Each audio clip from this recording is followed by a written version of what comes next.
If you're anything like me, you managed to make it through decades without ever hearing or having to know what the term bombogenesis meant. But then came 2018, which ushered in a storm known as bomb cyclone, which broke flooding records across Massachusetts. It was a once-in-a-generation flood, they said, but fast forward to this past Friday and Saturday, and bomb cyclone number 2. While it didn't quite break the record, it still managed to make the top 3 worst list in the city's history. So I guess once in a generation isn't so much anymore, and it's time we all get used to our streets regularly turning into canals that could give Venice a run for its money. As Globe development reporter Tim Logan pointed out on Twitter, here's what he wrote: "This is the future world headquarters of General Electric, or at least it was on Friday. Who needs an ocean view when you can have an under-the-sea theme for your entire first 2 floors? So what exactly is Boston doing to address this now regular threat, and is it enough? Joining me are Emily Norton. She's director of the Massachusetts Sierra Club and a Newton City Councilor. Good to see you. Thanks for being here. And Richard McGuinness. He's deputy director for climate change and environmental planning at the Boston Planning and Development Agency, formerly known as the BRA. Rich, it's good to see you, too. Thanks for being here. Before we get to solutions, and I do want to talk about solutions, let's see if we can agree on severity and immediacy. How serious and how soon, Emily, starting with you? How serious and how flooding, soon? This kind of condition that we saw the other day. How regular is it going to be, and how soon is it all upon us? So I don't think anyone can predict for sure, climate scientists included, exactly what's coming in the future. But we do know that what we just have been seeing, this is 200-year storms in the last 2 months, is what climate scientists have been predicting, except a lot of people predicted this level decades in the future. But I think it's important to keep in mind carbon dioxide levels are higher than they've ever been while there have been human beings on the planet. The last time carbon dioxide levels were at the level that they are now, it was before Homo sapiens, and sea level was 50 feet higher. So we're living in a huge chemistry experiment, basically. Thank goodness climate change is a hoax. Do you agree with her analysis of at least current events there, Rich? I do. I think what we saw was expected in a way that these are existing floodplains, but caught the city off guard because these areas had never flooded before. Or if they had flooded before, it was years ago. The blizzard of '78, there was no one in the South Boston waterfront district. Let's talk about, speaking of the waterfront district, what currently in this city is most at risk? What worries you most over there? Can I call it the BRA? I know it's not, but I don't remember the new Boston name. Planning and Development Exactly Agency. what it is. What worries you most? What are the most vulnerable parts of the city? The built environment. I think what we've seen for the projects that are new in the area, they're resilient. They're kind of islands of resilience. It's the existing buildings, the infrastructure that's at risk. We saw that in the flooding in the South Boston waterfront, in East Boston and Charlestown, where roadways were flooded. And you have to ask the question, can emergency vehicles get through these roadways when there's a flood? Can they go rescue people? What's the answer to that question? I think it's focusing more on not just the new growth, but more on the infrastructure and the built environment, is how we can retrofit buildings, elevate roadways.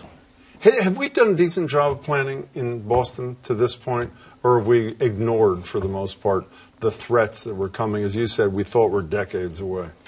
So I think we have done, well, the city has done a lot of planning. There are a lot of reports. There are a lot of plans. I would hope that on the basis of what we're seeing, that the action parts will step up a little faster. What does that mean? All talk and not enough walk so far? So there's 2 things. There's the adaptation, but we know... What does that mean in English? How we respond, how we Okay. keep people safe, particularly our most vulnerable residents. But I think it's really important to keep in mind that the worse, there will be worse impacts if all of us don't take more actions on the mitigation side, that is, getting off of fossil fuels quickly. And on that side, I don't think Boston has done enough, and it's particularly important for Boston to do more because Boston is the biggest city in Massachusetts, the biggest city in New England, and we are a leader community, whether it's Boston or the state of Massachusetts. I don't think we're doing enough on the state side, and I don't think we're doing enough as a city of Boston to be reducing our use of fossil fuels. Well, yeah, speaking of is Boston doing enough, I'm sure you saw the Washington Post piece, which really caught my attention. A Washington Post piece focused on Boston. Here was the headline that I'm sure drove you crazy. As giant storms hammer Boston, officials are doing little to prepare for them. Did you think that was fair? No, not fair at all. It disregarded all the efforts that are underway in the city of Like Boston. what? Give me the top 2 or 3 things you think that should assure Climate Ready Boston, that was published in 2016, sets the risks for flooding in Boston and the risk of climate change, including heat island, extreme precipitation and other impacts. Since that plan has been published, it has informed all of our central and major planning, including Imagine Boston, Go Boston. So I mean, we are actively planning, but also building in infrastructure to protect the city But from when these you risks. say, there was one thing that struck me in particular in that article, Rich, is that when they talked about developers, they suggested that considering climate change in your plans was a voluntary thing. Is that true? It's voluntary to meet certain LEED criteria. Why should it be voluntary? Why should a developer not be held to a certain standard if he or she wants to build anything in our city? We're slowly getting to that point, and we have really good examples of projects, including Atlantic Wharf, which is LEED Platinum, and that was built a few years ago. We have good models to point to remind other developers that you can do this, you can do it right. And but you don't have to. At this point. But why don't I know you're not the chief.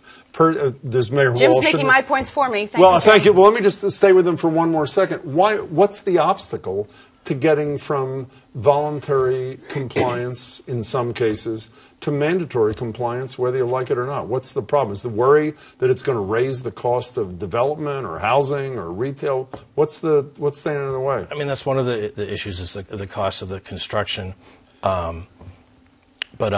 It's blinking. Well, let's leave it there for 1 second. You have this thing, what's in it, Boston Ready? What's the thing you mentioned? Climate Ready Boston. Okay, one of the things, part of the research that came out of that, correct me if I'm wrong, is this thing about the possibility of building some sort of seawall. It may not be the proper terminology, but it's close. From Hull to Deer Island, 4 miles, possibly 20 feet high. I haven't heard a word about this except in passing in the last year. Is that the kind of big thinking that needs to be done to protect us in addition to individual responsibility, or no? It may be, but I think that people should keep in mind that's going to be tens of billions, if not more. And so when we talk about, oh, it's too expensive to ask developers to take these certain steps, it's too expensive to move to buying more clean energy, which was one of the arguments we heard when the mayor's office didn't want to implement something called municipal aggregation. Which mayor? Boston? Yeah, this mayor. Yeah. The city council voted for it, and so now it's going forward. But you know, you hear that, oh, it's too expensive to do this, that, and the other. When we're looking at the costs to respond, I think that we need to be mitigating more. But investing more. It seems to me, first of all, I assume the federal government is not playing a major role in any of this. They're not funding any of these things. No, they're making it worse. They're making it worse. Okay, Here's my thesis about these kinds of things, is that even well-intended politicians make a calculation, even if it's not conscious. Is that bridge going to fall down? Is that road going to crack into pieces? Or is the flooding going to overwhelm the seaport while I'm here? And if it doesn't, leave it to the next man or woman. Is that an So I think it's even worse than that. What does that mean? I think, so I met with a state rep who represents part of Boston, I won't say which part, and this person said to me, I never hear about this from my constituents.